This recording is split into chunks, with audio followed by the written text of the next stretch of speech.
நான் கையேந்தினால் பிச்சை, நாடே கையேந்தினால் இலவசம். இலவசம் என்கிற சொல் அவர்களுக்கே அவமானமாக போய்விட்டான். விலையில்லா மடிக்கணினி, விலையில்லா மிதிவண்டி.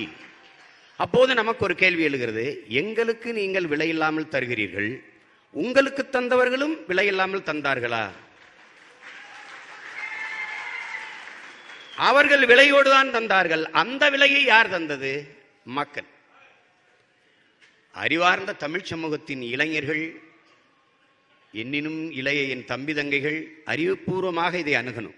என் அருமை சகோதரர் பாலு அவர்கள் பேசியதை போல, என் தம்பி பிரசன்னா பேசியதை போல, கட்சி நாங்கள் செய்தோம் நாங்கள் செய்யல அதை பேச நான் வரல.